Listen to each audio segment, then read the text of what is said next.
നിങ്ങൾ എന്ത് വർത്താനേ പറഞ്ഞത്? രേണു സുധി എന്ന് പറഞ്ഞ ആ കുട്ടി ചുണ്ട് പൊട്ടിയപ്പോ ഒന്ന് കാണിച്ചത്, എന്റെ ചുണ്ട് പൊട്ടിയിരിക്കണമെന്ന് കാണിച്ചൊരു വീഡിയോ ഇട്ടു.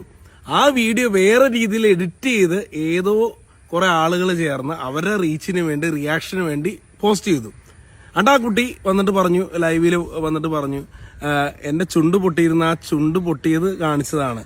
അതിനെന്തിനാണ് അവരെ ഇങ്ങനെ തേജോവധം ചെയ്യണത്? എനിക്കറിയാൻ വേണ്ട ചോദിക്കുകയാണ്. ആ കൊച്ചു എങ്ങനെയും ജീവിച്ചു പോട്ടെ. ഒരു ചുണ്ട് പൊട്ടിയത് കാണിച്ചതിനാണ് ഈ പറയുന്ന ആളുകള് വന്നിട്ട് വേറെ രീതിയിൽ വീഡിയോ ആക്കിയിട്ട് പ്രചരിപ്പിക്കുന്നത്. മോശമാണ് നിങ്ങൾ കാണിക്കുന്നത്. ഹലോ ഗായ്സ്, എല്ലാവർക്കും പുതിയൊരു വീഡിയോയിലേക്ക് സ്വാഗതം. അങ്ങനെ രേണു സുധിക്ക് സപ്പോർട്ടുമായിട്ട് അഭിലാഷ് ആട്ടായം എന്ന് പറയുന്ന ഒരു ലോക കൂതറ എത്തിയിട്ടുണ്ട് കേട്ടോ. സത്യം പറഞ്ഞാൽ ഈ വേട്ടാവളിയനെ എന്ത് പറയാനാണ്, ജനങ്ങൾ മൊത്തം കണ്ടു കഴിഞ്ഞു. ഇതവളുടെ ചുണ്ട് പൊട്ടിയത് കാണിച്ചതൊന്നും അല്ല, പകരം അസുഖം വേറെയാണെന്നുള്ളത് ജനങ്ങൾക്ക് മനസ്സിലായി.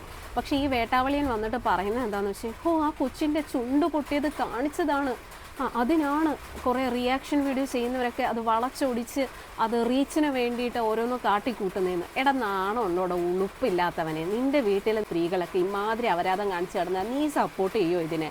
നിനക്കൊക്കെ നാണം ഉണ്ടോയെന്ന് ഞാൻ ഓർക്കുക. ഇവന് നാണോ ഇല്ല, മാനോ ഇല്ല, ഉളുപ്പില്ലാത്ത ഒരുത്തനാണ്. അവൻ്റെ കോലം തന്നെ കണ്ടില്ലേ. ഇവൻ എന്നിട്ട് കുറേ സ്ത്രീകളുടെ കൂടെ അവിടെ പിടിച്ചു ഇവിടെ പിടിച്ചു ഒക്കെ ഇതുപോലെ റീൽസ് ചെയ്ത് എങ്ങനെയെങ്കിലും ഒന്ന് വൈറലാകാൻ നടക്കുന്ന ഒരു ഊളയാണ്.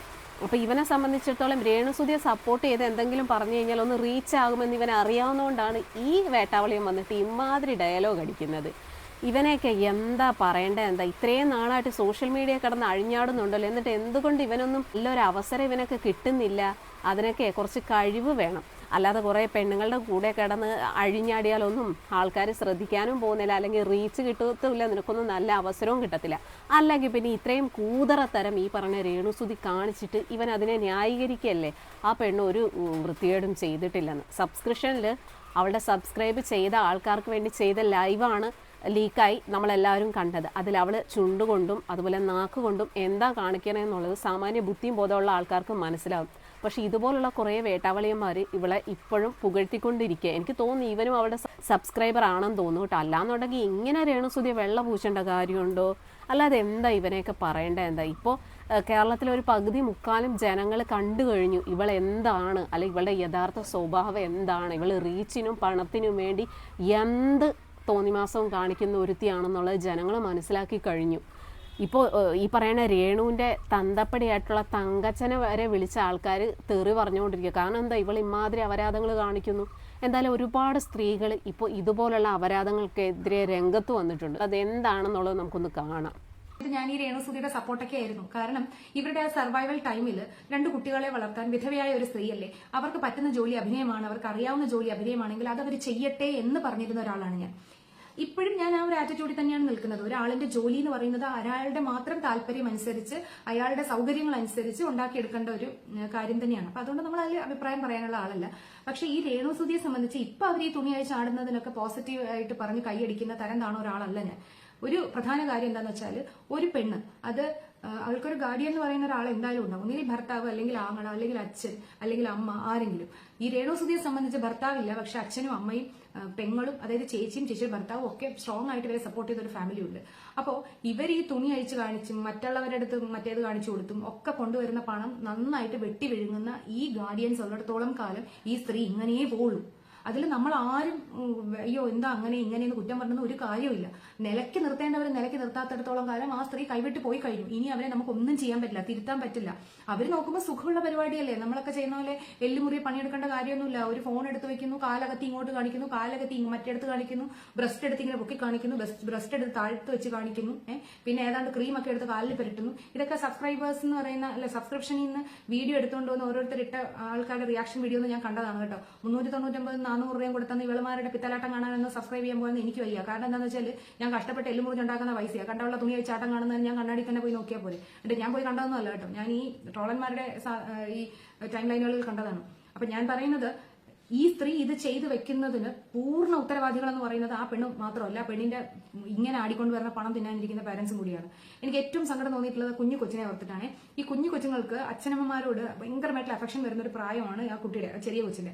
അപ്പൊ ആ കൊച്ചിന്റെ അച്ഛൻ ജീവിച്ചിരിക്കില്ല. അപ്പൊ അച്ഛൻ കൊടുത്ത സ്നേഹവും കെയറും കൂടെ ചേർത്ത് കൊടുക്കേണ്ട ആളാണ് അമ്മ. പക്ഷെ അവര് ഒരു ദിവസം എവിടെയോ മറ്റേ ദുബായിൽ എങ്ങാനും പോകുമ്പോൾ ഒരു ക്ലിപ്പ് കണ്ടതാണ്. ആ കുട്ടി ഇങ്ങനെ മൊബൈലിൽ തന്നെ നോക്കിയിരിക്കുകയാണ്, ഗെയിം എന്തോ കളിച്ചുകൊണ്ട്. അമ്മ പോകണമെന്ന് പറഞ്ഞ് ടാറ്റ പറഞ്ഞ പോലും ആ കുട്ടി മൈൻഡ് ചെയ്യില്ല. അതായത് ആ കുട്ടിയും അവരും തമ്മിലൊരു ബോണ്ടിങ് അവിടെ തന്നെ നമുക്ക് ഇല്ല എന്നുള്ളത് മനസ്സിലാക്കാൻ പറ്റും.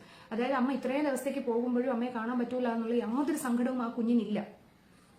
അപ്പോ നമ്മൾ ഈ അമ്മമാരെന്ന് പറയുന്നത് കൊച്ചുങ്ങൾക്ക് എല്ലാം അങ്ങ് വാരി കോരി കൊടുത്തുകൊണ്ട് മാത്രം ഇരുന്നിട്ട് കാര്യമില്ല. അത് ഈ കുഞ്ഞു കൊച്ചും രേണുവായിട്ടില്ല എന്നുള്ളത് അതിന്റെ ആ ഒരു പെരുമാറ്റത്തിൽ നിന്നൊക്കെ നമുക്ക് മനസ്സിലാവും. അതുപോലും രേണുവിന് മനസ്സിലാവുന്നില്ല. രേണുവിന് ഈ മാതിരി തോന്നിയാസം കാണിച്ച് പണം ഉണ്ടാക്കണം എന്നുള്ളൊരു ചിന്ത മാത്രമേ ഉള്ളൂ. നമ്മൾ ഇതിലൊക്കെ കിടന്ന് വിഷമിച്ചിട്ടും ഇതിലൊക്കെ അഭിപ്രായം പറഞ്ഞിട്ടും എന്ത് കാര്യമെന്ന് മാത്രമേ ചിന്തിക്കാനുള്ളൂ. എന്നാൽ ഈ ഒരു ചുവട് പിടിച്ചുകൊണ്ട് കുറേ പെണ്ണുങ്ങൾ ഇപ്പൊ ഇറങ്ങിയിട്ടുണ്ട്, കുറേ എണ്ണം ഇറങ്ങിയിട്ടുണ്ട്. എല്ലാം ഈ പറഞ്ഞ ഇത് തന്നെ, തുണി അഴിച്ച് കാണിക്കല്, തുണി അഴിച്ച് കാണിക്കല്, തുണി അഴിച്ച് കാണിക്കല്. ഇതിന് മാത്രം ഈ രണ്ട് ബ്രസ്റ്റിന്റെ ഇടയിലുള്ള സ്ഥലത്തിന് എന്തോരം ആരാധകരെങ്ങനെ ഉണ്ടായെന്നാണ് ഞാൻ ആലോചിക്കുന്നത്. എന്ന് വെച്ചാൽ ഉടുപ്പ് ഇങ്ങനെ ഒന്ന് താഴ്ത്തി ഒന്ന് കാണിച്ച ഈ ഇവിടെ നിന്ന് ഇങ്ങോട്ടുള്ള ഒരു ഇട കണ്ടാൽ മതി. ആ ഇട കണ്ടാൽ പിന്നെ കഴിഞ്ഞ്. അതാണ് ഇപ്പൊ കാണിക്കല്. ഇതിന് മാത്രം എന്ത് ഇരിക്കുന്ന ആ ഇടയിലെന്നാണ് ഞാൻ ആലോചിക്കുന്നത്. അത് കഴിഞ്ഞ പിന്നെ കാലിന്റെ കാലിന്റെ തുടയെന്ന് പറഞ്ഞാൽ മാംസം കുറെ ഇരിക്കുന്ന ഒരു ഭാഗം, കാലിന്റെ തൊട്ട് മുട്ടിന്റെ തൊട്ട് മുകളിൽ കുറെ മാംസം ഇരിക്കുന്ന ഒരു ഭാഗം വലിയ തൊട. ഇത് ഇവന്മാരുടെ ഈ കാണാൻ വരുന്നവരുടെയൊക്കെ വീട്ടിലെ ഇവന്റെയൊക്കെ ഭാര്യമാർക്കും ഇത് തന്നെയല്ലേ ഇരിക്കുന്ന സാധനം, അല്ലാണ്ട് വേറെ ഒന്നും അല്ലല്ലോ. അപ്പോ ഈ 399-400 രൂപയും കൊടുത്ത് ഇവരുടെയൊക്കെ തുണിയഴിച്ചാട്ടം കാണാൻ പോകുന്ന ആണുങ്ങളാണ് ആദ്യം മനസ്സിലാക്കാനുള്ളത്. ഇവളൊക്കെ തുണിയഴിച്ചാടുമ്പോ കാണാൻ 300-400 രൂപ കൊടുത്ത് കാണാൻ ആരും ചെന്നില്ലെങ്കിൽ പിന്നെ ഇവളൊക്കെ തുണിയഴിച്ചാടാൻ വരുമോ? വരൂല. അപ്പൊ ഇവളെയൊക്കെ വളർത്തുന്ന ആരാണ്? ഇവളെയൊക്കെ കള്ളച്ചോറ് തിന്നുന്ന വീട്ടിൽ ഇരിക്കുന്നവരും ഇവളെയൊക്കെ തുണി പറിച്ചുള്ള കളികൾ കാണാൻ നിൽക്കുന്ന കുറെ പരട്ട ആണുങ്ങളും. ഈ 2 എണ്ണം നന്നായാൽ തന്നെ ഇവളുമാരൊക്കെ മുതിങ്ങിപ്പോവും. അത് പറ്റാത്തടത്തോളം കാലം ആര് തുണി പറിച്ച് കാണിച്ചാലും അവിടെ ഓടിച്ചെന്ന് പൈസയും കൊടുത്തിട്ട് ക്യൂ നിൽക്കണം. അവന്മാരെയൊക്കെ പിന്നെ എന്തോ പറയാനാന്ന് പറ. 399 രൂപ കൊണ്ട് ഇവക്ക് കൊടുക്കുന്ന സമയം മതി. ആ പൈസ ഉണ്ടെങ്കിൽ എത്ര ലിറ്റർ പാല് വാങ്ങിക്കാന്ന് പറയാം നമ്മുടെ വീട്ടിലേക്ക്. ഇല്ലേ? ഇതൊക്കെയാണ് ആരും ചിന്തിക്കാത്ത ചുമ്മാ ഗുണാന്ന് പറഞ്ഞ് കുറെ വീഡിയോ ചെയ്തെങ്കിലും അവൾക്കൊക്കെ അത് പ്രൊമോഷനാണ്. കെ കൃഷ്ണകുമാറിന്റെ വീട്ടിൽ ആ കൊച്ചിന്റെ ഇത് ഇപ്പൊ വീഡിയോ അല്ല എന്നാണ് ആൾക്കാർ പറയുന്നത്. എത്രയുണ്ടെന്ന് നോക്കണം ആ കുഞ്ഞ്. നമ്മുടെ മനസ്സിൽ ഇപ്പോഴും ഞാൻ എന്താ പറഞ്ഞ കുഞ്ഞെന്നാ പറഞ്ഞത്. ആ വീട്ടിലെ വലിയ പെൺപിള്ളേരെ വെച്ച് നോക്കുമ്പോൾ ഇത് നമ്മുടെ മനസ്സിലൊരു കൊച്ചു കുഞ്ഞാ. ആ കൊച്ചു കുഞ്ഞ് കാണിക്കുന്നതാണ് അതിന്റെ ബ്രസ്റ്റൊക്കെ ഇങ്ങനെ കുലുക്കി. ഇത് നമ്മളെ സംബന്ധിച്ച് അതൊരു ഒരു പ്രായപൂർത്തിയെ വെച്ചതുപോലും നമ്മുടെ മനസ്സിൽ വിചാരം വരുന്നില്ല. കെ കൃഷ്ണകുമാറിന്റെ വീടിനെ സംബന്ധിച്ച് അങ്ങനെ കുലുക്കി കാണിച്ച് പൈസ ഉണ്ടാക്കേണ്ട ഗതിയുള്ള ആൾക്കാരാണോ എന്നൊന്ന് ആലോചിച്ച് നോക്കിയേ. അവിടെ ഇവിടെയും കൊള്ളാത്ത ഉടുപ്പ് ഇട്ട് അതൊക്കെ ഓരോരുത്തരുടെ വസ്ത്ര സ്വാതന്ത്ര്യം എന്ന് പറയാം. പണം ഉണ്ടാക്കുന്നതിന് വേണ്ടിയിട്ട് ആ കൊച്ചു ബ്രസ്റ്റൊക്കെ ഇങ്ങനെ കുലുക്കി കാണിച്ച് ഒരു കുഞ്ഞു കൊച്ചല്ലേ. ആ വീട്ടുകാരെ സംബന്ധിച്ച് പണത്തിന് വല്ല കുറവുള്ള ആൾക്കാരാണോ? ഈ കൊച്ചിനും കൂടെ ഇങ്ങനെ തുണി വെച്ച് ആടിക്കൊണ്ടുവരുന്ന പൈസ വേണോ ആ വീട്ടുകാർക്ക്? അപ്പൊ അതൊക്കെ നോർമലൈസ് ചെയ്യപ്പെടുന്ന ഒരു കാലത്താണ് നമ്മൾ ജീവിക്കുന്നത്. ഇതിനിപ്പോ ഞാൻ പറഞ്ഞോളൂ, ഞാൻ തള്ളവീപാവും, മനസ്സിലായോ? ഇവള് വലിയ തള്ളവീപ്, കുലസ്ത്രീ അങ്ങനെ പറയും. നമുക്ക് എന്ത് കാര്യം? അപ്പൊ ഞാൻ പറഞ്ഞു വന്നത് എനിക്ക് വരുന്നത് രേണുസുധിയുടെ സപ്പോർട്ടൊക്കെയുടെ കാര്യമാണ് കേട്ടോ. ഇപ്പൊ രേണുസുധി എന്ന് പറയുന്ന അവള് ഇനിയും ഇത് തന്നെ ചെയ്യും. അതെല്ലാം പോട്ടെ, ഇങ്ങനെയുള്ളവളുമാരെ എഴുന്നള്ളിച്ചുകൊണ്ട് വന്നിരുന്ന് ഇന്റർവ്യൂ ചെയ്യുന്ന കുറെ ചാനൽസ് ഉണ്ടല്ലോ, നിങ്ങൾ കണ്ടിട്ടില്ലേ? ഞാൻ നിങ്ങൾ നോക്കിയത് കാണാം എവിടെയൊക്കെ ചാനൽസ്, എന്നിട്ട് തെറി അതിനകത്ത് നമ്മൾ എഴുതി വെക്കും. അത് അവർക്ക് റീച്ചാണേ.